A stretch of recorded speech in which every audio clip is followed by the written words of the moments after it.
Hey there, and a big welcome to that Independent Streak. I'm your host, Wendy Campbell, and we are back again in 2024. Now, there is a vibe in the air. I don't know if you've noticed this, but can you feel it? We're kind of revving up for an electric year, and trust me when I tell you, we have been cooking up some serious content magic for you behind the scenes. So if you're new, I honestly am thrilled that you are joining us today. A big toast to you. I cannot thank you enough. This is a dedicated corner to really champion all the bold and brave women cresting over 40 and charging towards becoming those sagest Gen X gurus that we always knew we would be. We're here to deep dive into all the juicy stuff, your health, your wellness, your globe-trotting adventures, and hey, we'll even dabble into some good storytelling here. So picture this, a whirlwind of epic tales, a few belly laughs, and a shared strength that really should just kind of keep on growing. Now, while we're talking about strength, wait till you hear from Dalene Higgins. She's not just a financial guru. She's not. She's a powerhouse. She's a virtual financial coach, if you're looking for one, a CEO. She's the voice behind the Wealthy After 40 podcast. And honestly, if you haven't checked that out yet, I would really appreciate it if you do after this and maybe like and subscribe to her show too. But if you haven't, check those out.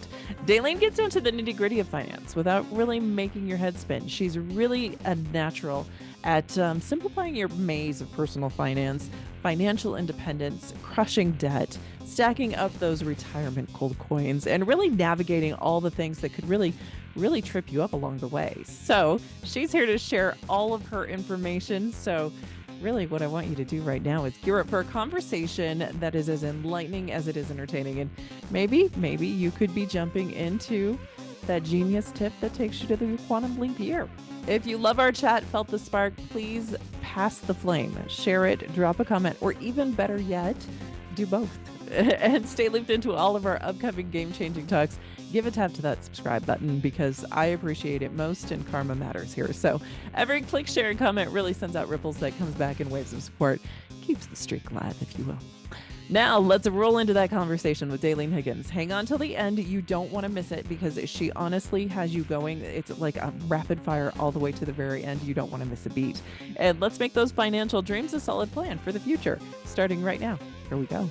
All right. I have so many questions, and I think it's such a fascinating topic, especially this time of year, because everybody seems to get really hyper focused on I'm going to do this and I'm going to do that, and resolutions start and fall, and the whole parameter of what's valuable in really putting together a good financial plan, I think really can help a lot of people as they go forward. So I've been doing a little bit of thinking about it, and I figure, and you can correct me if I'm wrong, feel free to jump in at any point. Okay. I figure there's a few groups that we're looking at, right? You've got typically women over 40 who probably married well, they planned well, they did the right things. They've got their wealth management plan and their future kind of set. Not talking to them. That's good. Right. Happy for Right. them. Right. And then Yes. we've got the other side of the spectrum who maybe not have a good job, may not have a lot of savings, may not really have much of a plan, but also aren't working to get a lot of a plan. So we'll skip out on them too. We'll give them a big hug, wish them the best, be there for your shoulder, whatever you need. But in between the spectrum of Yes. women over 40, their stories are so vast and so different. And there's so many questions that really we could take a lot of different directions, but I have a few kind of in mind. Okay. Just because I think it's a really interesting topic. Now, I also use ChatGPT a little bit just to kind of see, because I think AI is a little bit fun to see what people are searching for and kind of where we're at. I know one of the most prominent questions, I guess, I was talking to a few friends about this to kind of get some insight into what other women are thinking about. One of the questions that came up is, why do women typically have a different relationship to money than men do? Well, 85% of households, their day-to-day finances. So that's all of our spending, right? That we do for groceries, we do for all the shopping, everything for the kids. And we're kind of stuck with it. 85% of it, it just naturally falls to us. And so our relationship becomes so ingrained with it because we're trying to provide for the house. We're trying to provide for the kids, for our spouse as well, if they're included. And then we find ourselves being excluded in the long-term planning. Mhm. And so that division, I think, creates that bigger, more like that short-term relationship with money. And so we try to manage it, we try to do well doing all the things, doing all the people pleasing, right? Where I think women, while some may be more lending to a people pleasing than others, I believe women are about people pleasing. Not many of us go into any situation to, want to start anything beyond what it is. We want to help, we want to provide, we want to do our part. And so we're stuck in this mess of trying to please everybody. Number one, we only have so much income coming in, and then Mhm. we have all of these demands that naturally happen. We have to pay all of the bills, we have to provide clothing, food. Then our kids have different expectations or needs, right? Mhm. And I'm not even talking about special needs, that could be down a road as well. But, sports, dance, music, whatever it is. And, if we are good parents, we feel like they need to be involved in these extracurricular. So I think that kind of sums up like we are just kind of in all sorts of places with money instead of just one. And that Mhm. is, just looking at it and going, okay, how can I take care of everything? We've just got everything going on. We've got all the demands. I think that kind of speaks for itself as far as that relationship, and like we have to do it. We've naturally gone to do it, and now we have to fill all the things. Mhm. And one plus one doesn't always equal two, and sometimes we're at three. And what do we have to do? Right. So Right. Interesting. Okay. So let's say, a lot of people that I know in this demographic, God bless the Gen Xers, were so much fun. But a lot of people I know, unfortunately, are getting divorced. In like the last 10 years, it seems like there have been a rash of divorces within my peer group. And so what I'm curious about is there is a conversation, okay, we may have managed money well together as a team, in a relationship. mhm. But now that I'm in control of the money and I'm on my own and I'm probably less better off than I was, say, 10 years ago, how do I rebuild my wealth? And how do I strategically look towards the future in order to make sure that one, when I retire, I've got some money left to take care of me. But two, God forbid anything happens and I need any kind of extra care. So in the broad sense, and I know that every situation is different, but can you kind of help my peer group? Yes, yes. So I'm thinking of it's very interesting. Like most of my clients have been divorced, Mhm. whether it's real recent or you're looking at 5+ years. And they're really stuck in that, okay, but it used to be this way. And so sometimes they lend to being what it used to be. So I think the very first foremost, they've got to realize what it is now. And Mhm. so, but that does not devalue yourself, right? That you're not worth less. You're not worth, and so don't tie your worth to your money, but actually look at it. I had one client, and actually, he did not fall in my Gen Xers or female divorce, but he was divorced. And he was so caught up in that, well, this is the way it used to be, that just surviving was kind of propelling himself into this debt. So as a female over 40, you find yourself in this situation, whether it's, been, like I said, recent or 5+ years, really take stock at what you have, where you're at, what you've got going. You might have child support, might have alimony, maybe those end, maybe those are coming up. How can you provide the best for the immediate? And then looking at that as that goes away, if your income is not going to go up, maybe you're not in that type of a situation where and how are you going to make those adjustments? And then look at how much could you save, but keeping, I don't want to say a lot of it, but you've got to keep some liquid for those expenses that arise. Because if you're in an emergency situation, you're not sure what to do. If you go get you use your credit card or go get a loan, that's going to cost you more. So being prepared just right at that forefront, and then looking at, protecting yourself for that next step. So try not to overextend yourself too far. Mhm. I know I always get asked, how do you balance now and the future? Make sure you have goals in both sets. So, what is your goal now? What are you wanting to provide, and what do you value the most now? And maybe that's your kids at home. How can you protect them, provide for them, have enjoyment with them, all of those things, but also providing for what you want in the future. Do you want it to live, the same lifestyle? And so you've got to find that balance of what you value for both ends of it, and working your finance to be able to feed both of them right now. Mhm. Is there a ratio? Like if we were to get into brass tacks and really look at it, okay, this is what my income is. This is what I should be saving. This is the percentage that I should be using and keeping fluid. And then this is the percentage that I should just kind of have off in reserves. Well, the only thing that really percentage wise that I know of is like the budgeting, the 50, 30, 20. So Mhm. 20% should be saving. So if we took that 20%, if you're able to save 20% of your income, I would say if you have a nice liquidity, meaning it's right there, cash at the bank, you could withdraw it today, no penalties, no interest, no nothing. Um, I would say, hopefully you've got 10%. If you're not saving, sorry, if you're not saving for that already, put maybe 15% and then take your 5% for the long term until you get that situated, which you can provide for in case of an unexpected expense. Now, how do you know what that is? How do you know what value that is? I always like to think about what is your worst case scenario. So for me, owning a home, what is more expensive, my air conditioner, my furnace, or my roof? And so thinking about those three high expensive things, and whatever else you may have to throw in that mix, whatever is your highest expense to replace or fix or repair, save for that. Okay. Because God forbid all three of them will go out at the same week, right? Which I guess could happen, but like more likely not. So you're going to save just that amount. Once you reach that amount, all of your money should be going to long term because you have enough in your liquid to cover that highest expense. Now, if you have to use it, then you're going to shift back, fill it back up, and then you're going to go back to saving for the long term. So I hope that helps. It does. What do you say to the person who's like, that's just not reasonable? Like and I understand, and here's my thinking. I have adult children, right? Yep. I have a young Yep. child. I have the gamut, and we're not necessarily looking at my finances, but just as an example. You're looking at, those last minute, hey mom, I need help with this. I got to pay this bill, or hey mom, I need this, or hey mom, basketballs tonight. I need to make sure that we pay off, whatever the basketball club is. Whatever the situation is. Sometimes, there's not a lot of reserve cash.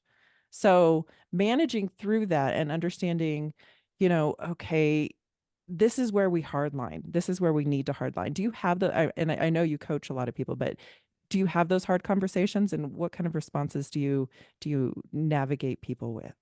Yeah. So, okay, devil's advocate, right? That's what you're playing and saying, I don't have a lot of cash. Right. I don't have a lot which I get that. Times are tight right now. Some people aren't able to make the wage that maybe they even deserve. So you just do with what you can. The Hmm. biggest thing, as far as if you're having demands from other people, so if your child is having these certain expectations, make sure you lay out your expectations first. I will pay for, I know growing up, my mom was like, you can have one extracurricular activity. And that was outside of school. So, Hmm. I did dance and then I did music. And that was just the way it was for all of us. I didn't do sports. I think she would have paid for a sport as well as my quote arts. But that's just something that they laid out. This is all Hmm. you can do. You can't do all of the things. And so being that way for your younger children is what can you expect to pay? And then adult children, make sure you already, have maybe laid out those expectations. If they're living at home, what do you expect them to pay? What do you expect to support them in? Are you just, room and board and then they're on their own? But they need to know that. And I think Hmm. that's the most important thing is just making them, aware of that. I was on a call earlier today with a gentleman. We were talking about college and paying for our kids' college. And, this is an issue that you need to work through, a problem or challenge or benefit, whatever you want to call it, yourself with your family. Are you going to pay for it? None, part, or all? But your kids need to know that way before they get there, or you're just going to rip the rug out from underneath them. So if you're really stuck for cash, I would be open and honest with your children. Okay, we have this home, we have these nice things, we're able to do A, B, and C. So to be able to do, these things you're asking, we'll have to wait, or it's not an option, or whatever it is. And instead of saying we don't have the money, you've already prefaced it with what you are doing with your money, Mhm. and saying, we've done these things. This is our abundance. So that's all we have. And so if you're wanting it, you've got to look for another, more means, other means. So Fair, fair. Okay. So, first question I had from AI was, and this is just in the space of what are women over 40 really worried about when it comes to money? And the first question that came out was, how much do I need to retire comfortably, save, or no, how much money do I need to save to retire comfortably, and am I on track? So, how do you define that looking at your personal situation? And again, every situation is different, but everybody, right. there's got to be some sort of mathematics to it. I like the mechanics of it. Yes, yes. So the best way to do it. So I know there's financial advisors that have other ways of doing it, but I believe the best way is if you're budgeting right now, you already know what you're spending. Hmm. So that's a good guideline for what you're headed into retirement with. Now, things might change. If you're closer to retirement, you can make those adjustments. But what you do is you calculate your budget for the month. How much are you needing every single month? Times that by 12, and then times that by 25. That will give you your quote magic number. That's how much you need to target to reach by that time. Now, the closer you get, so as I worked through to my retirement, I was able to retire on a pension. But as I was getting there, I took my current budget that I was living on and I estimated what I would anticipate to use and not use in retirement. So I had some new expenses coming in and I had some, expenses that went down. And then from that, I was able to calculate, can I survive on this? And is this enough for me? So as the closer you can get, the better. But if you're still like say you're early 40s right now, just Hmm. take what you're making right or what you're living on in your monthly budget, times it by 12. So you get an annual and then times it by 25. That's a pretty good standard industry calculation. And then, like I said, like as you get closer, some financial advisor would be, oh, you just need 80% of what Right. you're, living on right now. And I'm like, I call BS on that because I'm living on 60% of what I was making. Right. I essentially, as I got to the end and I was calculating these numbers, thinking, is this really going to work? Because I think that's what we all get to in any financial decision is this really going to work? I calculated and I was only taking home 57% of my actual gross pay. So I Hmm. was already living on less than, 60%, which is what my pension amount was. So recognizing that is if you're saving quite a bit, taxes are coming out, any of those types of things, you're not living on that. So instead of saying 80% of my gross pay, I'm going to take this is what I'm living on. I need at least that. And then go from there with the adjustments. Which is that leads me so nicely into my next question. So, I, look at obviously the news and you look at the economy and you look at the state of Social Security and you look at all the fluctuations and the fact that even say you do your best case scenario planning, you stick to your budget, everything could take a dive. How would you navigate that? I guess, a lot of that is probably doomsday planning and that's not useful for anybody, but how do you like, I guess that's one of the main concerns that I have is looking at it, you could do everything right. And, in 3, 5 years, the economy could crash and everybody's game over. But how do you navigate as best you can, say, Social Security crashes? So honestly, if I were you, I would not even have Social Security as a plan, as a part of your plan. Right. I may be a doomsday or two, but to me, if I get it, it will be cream of the crop, Hmm. basically. It will be that. If that's something you need to plan on, hopefully it's there for you. They keep saying that. So I think in a sense they'll make it work. How they'll make it work is scary, right? Are we really Right. making it work? And that age just keeps getting pushed out, which was interesting enough. The mandatory minimum amount you have to withdraw from your 401k used to be age 70 and they've just moved it up to 72. I think more and more people are working longer because Hmm. they need to. And so they're moving this minimum up there. So, those ages will move, those things will happen. But here's the thing to think of as the market as a whole, because I retired and rolled my accounts over in May of 2022. They happened at the very end of May, beginning of June of 2022. I basically lost 50% of what I had. It was just the timing, it was just, the year, it just dropped. However, I'm not old enough to touch that. It's Right. still invested, it's still growing. I have now recovered all of that and more. Oh, good. So as you go into retirement, you are not going to take that out and make it liquid. Hmm. So I had a financial advisor tell me he counsels people into three buckets, which is funny because that's what I counsel people with their day-to-day finances is three buckets. So he's like short, mid, and long term. So you still have long-term investment Hmm. monies just like you do right now. Everything you're putting away is long term because it's at least, for most of us Gen Xers, we're looking at 10 years. Some are a little bit closer, so 5, 10, 20 years even, right? Hmm. But it's there, so it's still growing. But even if you get to that, say you're 5 years away because you're a Gen Xer who's at the top end of our Gen X range, Hmm. and you're not going to take all of that out. You're going to take a portion that you're going to live off of for X number of years, Hmm. and you have a medium portion that's a little more reserved. So it's ready to handle those dives. It's ready to take on those doomsdays. And then your long term hopefully will survive long enough that it takes on the doomsday, but then because it's so aggressively invested that you recover that much more quickly. That's why I Hmm. was able to in a year and a half to recover all of it and more. So I hope that helps. It It does. is scary, the markets, and it's, people don't really fully understand the markets. And yes, they do go up and down. But if you look at a 20-year period, the adjustment is very nil. And Hmm. typically it's on the upswing. So don't know if that helps because we look at it as a year by year. And then as you get closer to retirement, you're like month by month and you're like, can I do this? So Right. How much does that plan change as you start looking at I mentioned adult children, but if you start looking at aging parents, there's a lot of people I know, and again, just recently in the last few years, who have been really having to take on more responsibilities with parental care and making sure that they've got the right resources that they need, making sure that they've got the right medical assistance that they need. That's one of those things that you don't necessarily think of when you're thinking of your budgets. So, how do you help navigate through that? And what would you recommend as far as really trying to circumvent any, I guess, kick in the knees?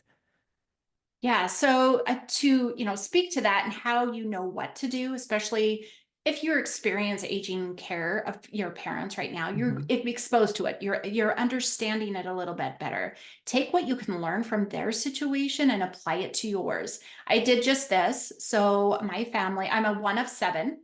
We just took care of my parents for it was about 4 years that we were involved, year and a half that we were 24/7 involved with my mother.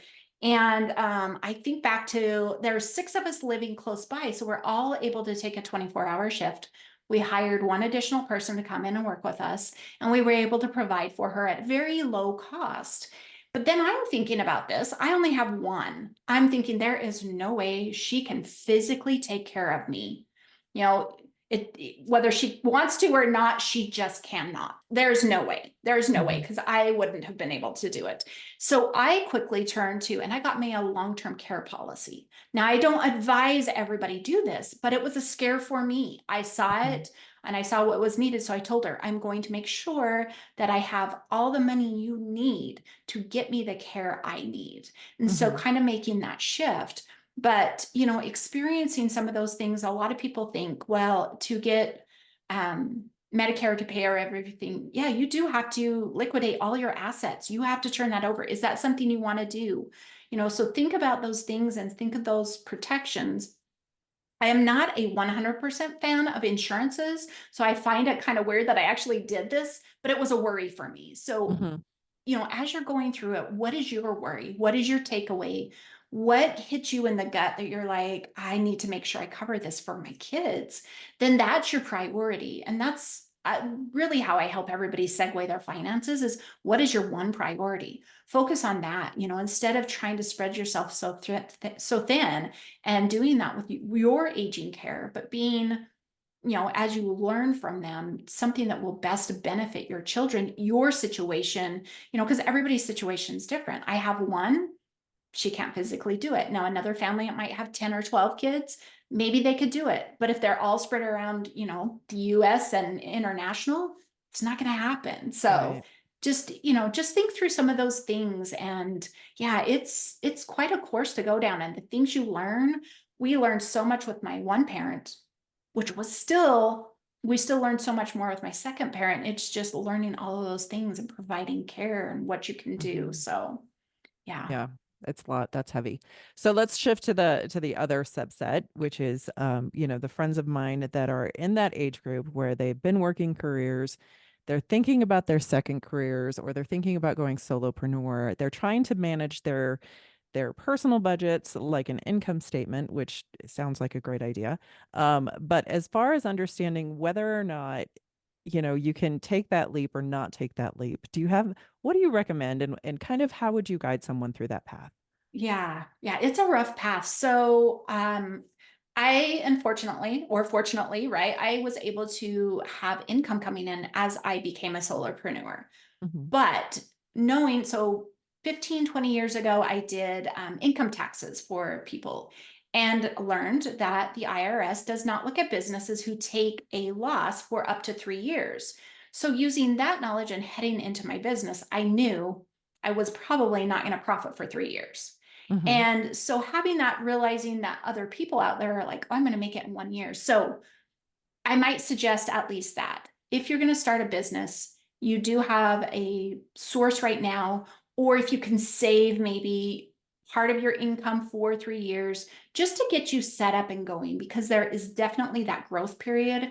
Then the IRS is like, after 3 years, you're just not a good viable business anymore. And that's when they start looking at, but you can still take a loss, but they will look at you because they're like, you're not viable. So give yourself 3 years, so plan for 3 years. How and what adjustments can you make? So I want to share a personal experience. So my husband and I, we had helped my sister-in-law, single, Hmm. divorced, going down that road. I believe she wasn't in her 40s yet. But anyways, we co-signed on her home with her more as a protection for the asset for her daughter than anything else. And so she lived there. Well, she ended up unexpectedly passing away. So now we Sorry. become responsible for this mortgage.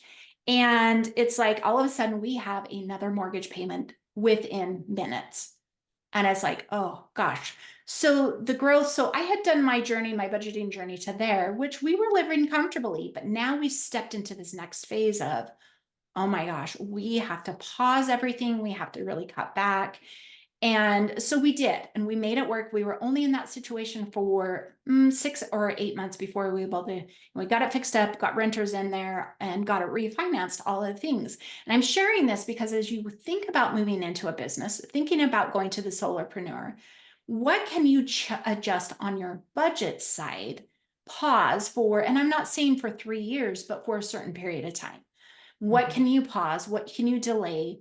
Or how much money can you set aside as you head into that to kind of supplement and provide for that, to kind of give that give and take as you're going? Because I definitely, I have loved my journey as a solopreneur, and I think everybody should give it a go if they can, but really maybe dialing in more on the personal finance side, because I see a lot of people really, really working it so hard on their business. And I just need more money to go home. I just need more money to go home. And then I'm thinking in the back of my mind, but are you managing money at home wisely? Because are you feeding a machine that's just eating your money? And so you will never, ever make enough in your business. And so that's the thing. It's like really get clear on what you need at your household and then how, you can start shifting that way. So, Hmm. Which comes back to building wealth. So I like building wealth. I like the happy planning of it, looking at I was listening to a podcast earlier today that had nothing to do with financial planning, but they were talking about, if you make $1 million, you don't have to live in $1 million home. You can live in a house that's, a $300,000 home. If you make $20 million, you can live in a 3,000 or $3 million home, and you don't have to always try and live so far ahead of yourself to keep up with your new lifestyle. Mhm. Which, I think, probably from birth, the training that I've gotten from my family has always been, no matter how much money you have, sit with it for a while before you spend any of it. Sit with it, get to know it, and then start planning and building around it. So, as far as Yeah. building towards wealth and building from wealth and inheritance and things like that, what kind of recommendations do you typically give out? And what kind of planning would you guide someone to do if they were in that situation that, there's an inheritance, there's, you win the lottery, whatever that magic moment is where suddenly Yeah. you're gifted with more than you had before. Yeah, definitely. Windfalls they are probably the demise of most individuals, lottery winners. I mean, we've seen You've seen the that, shows, right? it's just crazy. But honestly, I love your advice. I love what your family has given you. But I always think of what would benefit you. So you have a one-time payment, no matter whether you won the lottery or it is an inheritance, whatever it is, it's a one-time payment to you. Hmm. It is not continually. So, try to wrap your mind around that initially, that this is it. When it's gone, it's gone. And so, what I like to have people think about is what would benefit you most right now? What would put you in a better position if you could make a payment or whatever, to whether it's to debt, or maybe it's to a down payment on a home, or whatever it is, if it's your future, if it's your retirement, put it in there. But the other thing I like to always say, take a portion of it, and that percentage is relative to what you want to agree to. Keep it small. I'm just going to use that loosely. Keep it small to go have fun. Hmm. You did win this, or you did inherit it. It was a one-time bonus. So I'm going to throw that in there as well. So definitely do something fun to, go, oh my gosh, remember when we got that? But then take it. So when I, was able to, when I got my inheritance from my parents passing, I made sure it cleared us up of debt. It cleared us up, and we had this nice savings, and it just provided for us. It was such a good thing that I think back now, and tying it, I think with inheritance, you could be, well, what would my mom or dad want me to do? Especially Hmm. if they've taught you well around money. And if they haven't, what is going to take you just another step higher? What is going to give you that leap and that bound to go forward? So, So in that next step, though, you've got your initial period of 6 months. You pay off your debt, you sit with it, then you've got to start looking at the future. And how do you invest it? Is there, I guess, are there better investment strategies than others to maintain and grow that nest egg, if you will, of windfall that you have? Or are there navigational tools? Like, I just think, we're at such, especially Gen Xers, we're right at that window where the boomers unfortunately are going to be moving on to their next lives. yes. So, we're looking at those situations, and, obviously I think getting a financial planner is a very good idea from the get-go. But beyond that, what are we looking at, and really where do we start navigating to?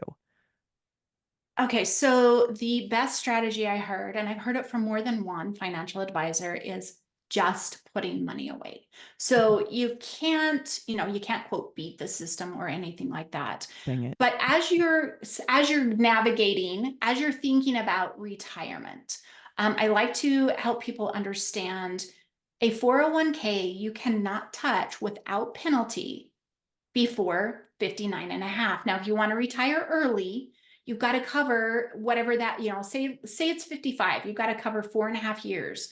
You've got to make sure you're in an investment that allows you to pull out of there. You know, tax, pre-tax, whatever is neither here nor there, but making sure that it's something you can get to for those 4 years. So, like myself, I cannot touch my 401. I still have about 8.5 years left, and Hmm. so it's like, okay, that's there, that's holding, I'm fine. I'm living my current lifestyle just fine, but recognizing that those different reasons. Now, as you go, as you're deciding between a Roth or a 401, they both have the same rules, right? They're both 59 and a half. The one, you don't pay taxes on the gains after 59 and a half. And the 401 you do. However, a Roth only allows you to save, I think it's 7,000 this year, 2024. You're going to need to save more than that. So if that's your prime choice is a Roth, you definitely are going to want to look at a 401. And just the more you can save, the better. The funnest thing, I say fun, I love numbers, I love, finances, was I learned about a savings challenge. And it wasn't this put $50 away every paycheck or I grow from there. It was a 1% savings challenge. It was figure your percent that you're saving right now. And I think at the time I did it, I was like 12 or 13%. And then raise it 1% every single month until it hurts. And I know, right? But it was like, okay, I did it 1 month. Oh, that wasn't bad. I did another month. Oh yeah, still good. Third month, yeah, I'm good. Fourth month, I'm like, ooh, I want to be good, but it really just squished out. Like thinking about that 4% on top of 12, I'm now at 16%. And so then they say, pause, take a moment and let your budget kind of readjust and then try it again. But until you tap into that extra, and 1%, really, if you think about it, it's not a lot. 1% of your paycheck, that you have is, it could be a nice round number, but overall, in the big scheme of things, 1% is nothing. So try it, give it a go, and then just squeeze yourself. I think that's at some of these points, we really have to just almost like, jump over it, just do the hard thing and recognize, like I said, oh yeah, it was a breeze, 1, 2 months, 3 months. And I'm like, oh, I want it to be easy, but this is feeling a little scary now, and what we were living on and stuff. But it was I did it 2 or 3 different times that propelled me to over 20%. So this is so much harder than Whole30, but yes, I think it'll be a great challenge. Mostly because I think you don't know what you don't know. So when you get into that situation, especially with money where women already have kind of an apprehensive relationship to it, some are just terrified of it and it goes straight to their husband. Some are, completely in charge, and I love them. Those are my spirit animals that I just run to. But there's that fear of what if I don't have enough? But the back end of psychology of that is that you indeed have enough because you're saving it. And at the end of the day, if it breaks, you still have it. So it's still there. But it's okay, I'm going to work on that one. So just because I think it's a good exercise, I think it really is. Like you look at people who are, especially, there's a whole movement of mind, body, spirit, right? Well, this goes into that whole mind, body, spirit, because when you're financially set and you're financially capable, you have freedom to do the things that you want to do. But more importantly, your overall health is better because you're kind of in control of your destiny. So your stress goes down. You can afford health care. You can afford to go get the right food, the healthy food, all of those things kind of come into play. So I think it's really important. But getting into the philosophy, I have a number of friends, and I don't know, I think it comes from the 80s, but I'm not sure. A lot of women friends who are independent, who want independent money. And I remember a moment in one of my previous relationships that ended the relationship when I was told, no one woman of mine will have her own bank account. And I was like, well, I guess I'm not a woman of yours. And I immediately, like that day, went and got my own bank account. So women, separating finances is really the question. It's not about my relationship, but separating finances and having control and independence, not only to the management of it, but to the future planning of it. Let's talk about philosophy. Yeah. Yeah. So, okay, we've almost been married for 30 years. I have managed the money, obviously. He tells me, well, why wouldn't I have you? You've been to school for it, And I'm like, okay, thank you. But on that flip side of it, hopefully this will help some of those women. I go to him often and I'm like, this is what's happening. This is what we're doing. He doesn't want to be in the weeds, and that's his choice.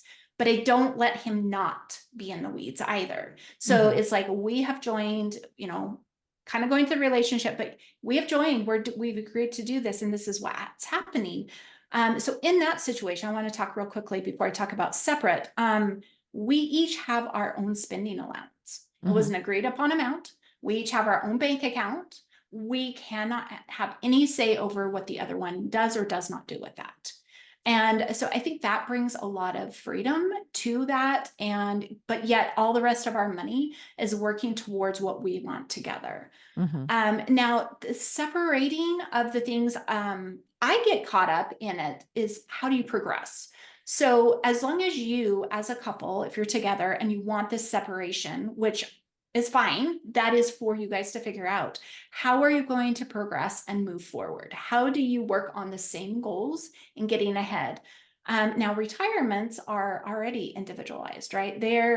My husband's is his. When I need to call them, they have to talk to him, but then they actually end up talking to me because he doesn't like to handle it. But yet it's not, it's in our mind, it's ours, but individually it's that. So that's, as if you're going to go individual, which I have a niece, her and her husband are that. And so they've allotted out the bills. I don't Mm-hmm. know exactly how they've done that. I know some people do it according to earnings or whatever.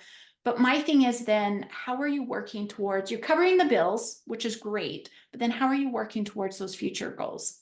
How is the home remodel getting done? Are you, percentage wise, you divvied up the bills, putting that into savings somewhere? So just thinking through some of those things. And I agree that, it, finances are the top, probably one of the top, if not the top of cause of divorce. And it can be very difficult. It's because we don't have enough conversations. And that isn't just in marriage, that is in general. Mm-hmm. If you're in a group of friends or family, coworkers, would that group talk about money or sex first? Hmm. And Depends on the group. it does. If you can get with a certain group and hopefully you can talk about money, but I think people are so scared because they think, well, I have to tell them what I make. No, it can be this discussion of where are you saving your money? Who are you banking with? Mm-hmm. Oh, I have this rewards card and it's doing this for me. What is we're just discussing the vehicles around money that then I think allows that openness about money. Mm-hmm. In your home, it should definitely be deeper than that. With your spouse, your partner, or with your children. Not that they need to know all the details, but they need to be aware of what money is going to mean to them in the future. Mm-hmm. How are they going to learn to segue it if you don't talk about it now?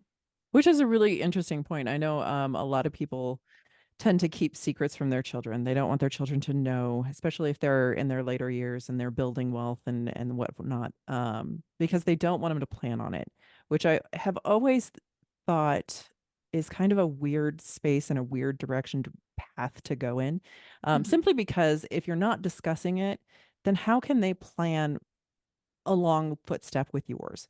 So I guess one of the questions I have is to that, when you've got children and you're trying to guide them through that path, whether it's saving for today because you're trying to get to a point where you can build wealth, or you've got wealth and you're trying to build towards generational wealth.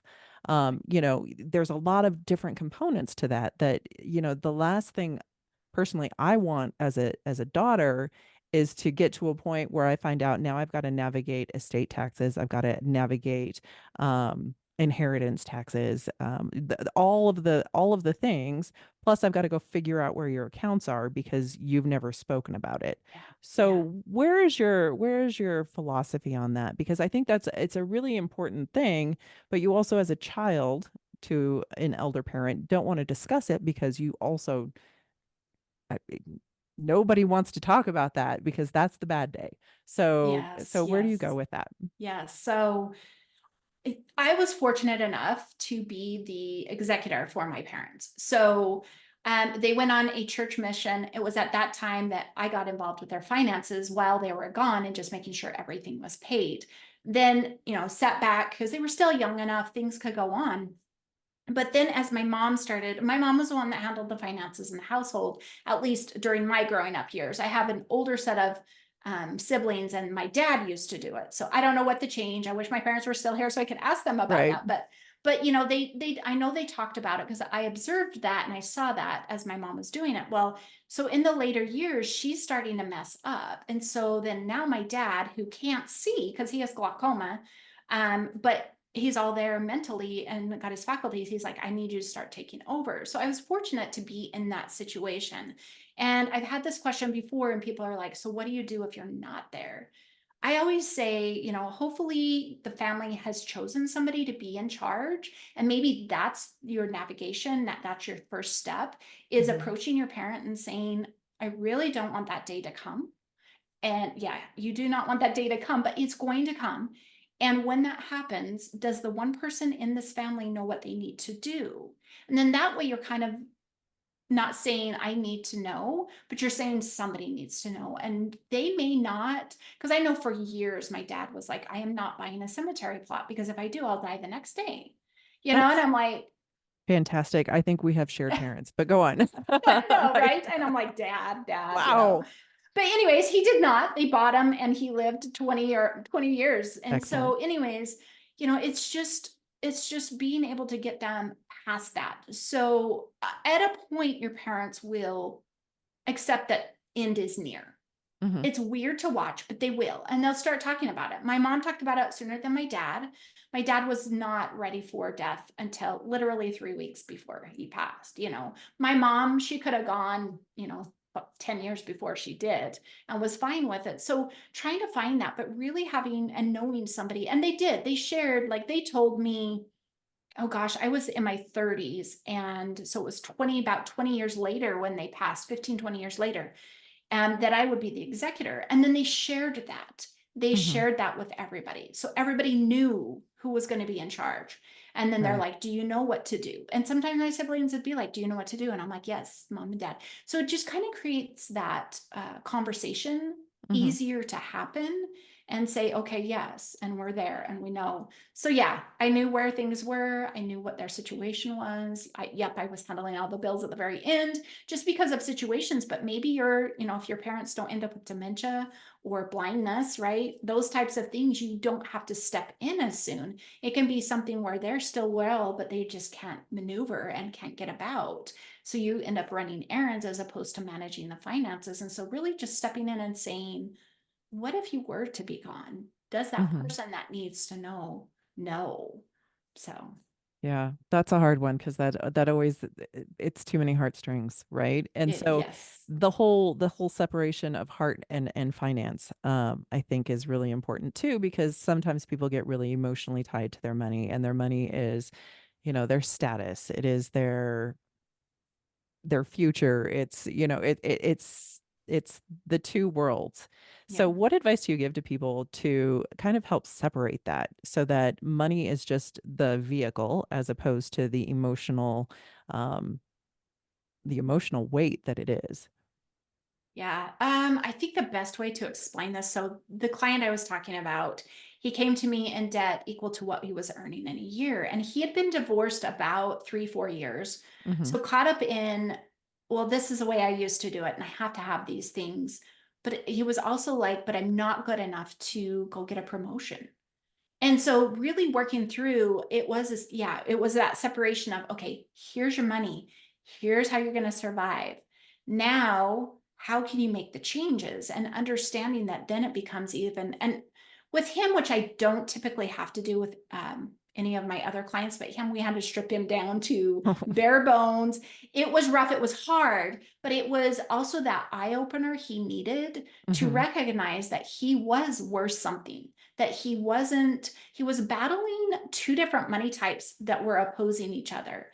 So he was like idolizing money, but then seeking money, and it's just this polar opposite setup. And I'm like, why are you fighting this? What is got wrapped up in your head? And trying to figure out that he had tied his worth to his money and didn't have enough. And I think it stemmed from divorce and all of those other things. And just really trying to just keep going and pedaling through, but recognizing that I always tell people money doesn't have an emotion. We're the ones that give it the emotion.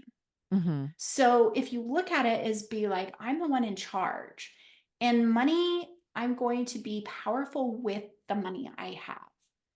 So thinking about it from that, I can provide a house that's warm when it needs to be, cold when it needs to be. We have running water, right? We have lights, we have all the things. And then we have these nice cars, and then, oh, we have, and whatever our extras are. And recognizing that we chose to do that, we value that, not that there's a value in that for us.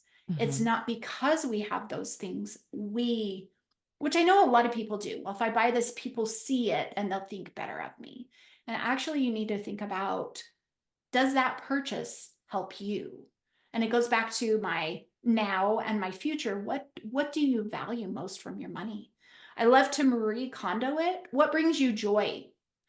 Looking at your money, and yes, the gas bill does not necessarily bring you joy, but the warmth brings you joy. And Mhm. so looking at your expenses in that way, if you have, I don't know, maybe a magazine subscription, and maybe it used to bring you joy, but it's just kept going, and you're like, oh, yeah, it doesn't bring me joy anymore, and unattach from that.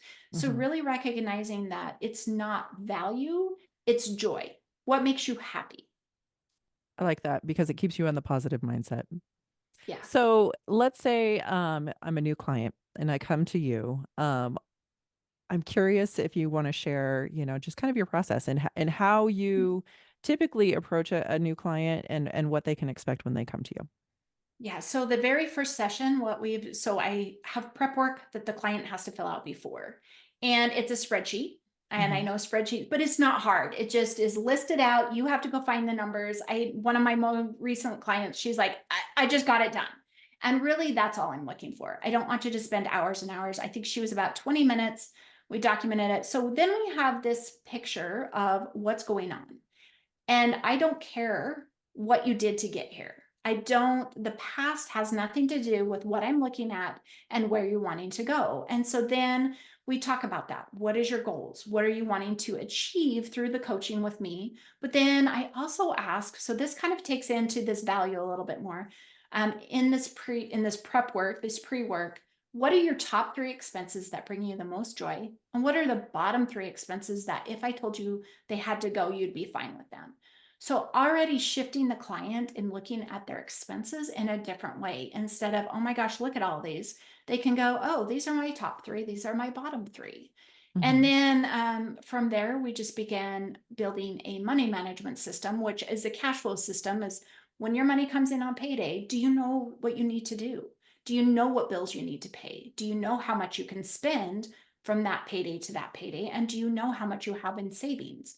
And where does that go? And then with your savings, how is that defined? What does that support? When can you take Hmm. from it? Just building all of those things. And we just kind of spiral from there and building a foundation. So, we've got the initial, and then we build this management. And from there, we kind of make the adjustments that we need to be. And then we go into our goal. I had one of my last clients, she wanted 100 doors by the time she's 50. And she doesn't even own her own home yet. She's 43 years old. But I mean, lofty goal. She's probably one of the few who knew exactly what she wanted out of life, but she was stuck at step one, very much stuck at step one. But we got her through that. Like, she is leaving me with this full plan of what to do to get from house one, which will happen probably 9 months sooner than she thought, Hmm. to having, the 100 doors potentially by the time she's 50. And I told her, don't ever say that that's crazy. I want you to keep going for that, because I believe that's Right. what drives us. Is if we have desires and wishes with our money, we can get Hmm. so focused on that and just go for it. Right. I'm a big believer in quantum years. I believe, to me, a lot of people get stuck in this is where I'm at and this is where I'm going to stay. But Mhm. I really do believe, and I've done it a few times where you just pick that number and you just go at it. And that Yeah. number just comes to you. And I try typically not to make finances about manifesting and I love all the woo.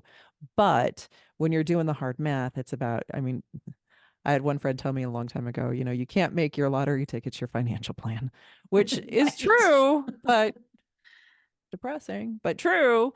Yeah. But it's just that separation of church and state, I think, where you just really need to do the math and do the things and then just push towards it. Yes. um Yeah. You have your podcast, Wealthy Over 40, which I think Mhm. is great. I've listened to quite a few of those. Those are fantastic. In That's fact, wonderful. I've got that favorited because I think it's great to get out of your own head, especially when it comes to money, because you've got the historical knowledge that you've got from family and, experience. And sometimes it's nice to see and hear the other side of it. What kind of guests do you typically bring in? Just for anybody who hasn't checked it out yet. So anybody that has a subject that will impact us Gen Xers, that's what I try to do.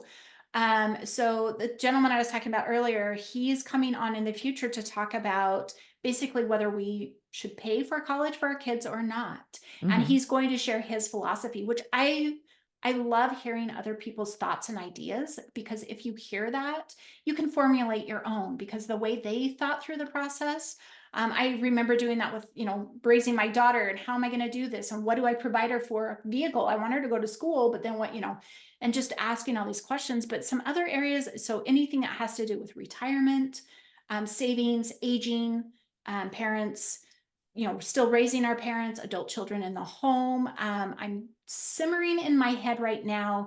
Maybe to go along with that one I just shared is an actual like 3 or 4 episodes in a row about savings, Hmm. all the different vehicles, not just a savings account and not just your investment accounts, but all of those others. I have a really good financial advisor connection. He loves the health savings account, and have him come on to just share those little different tweaks and things that we might not know about them, because there's so much to learn.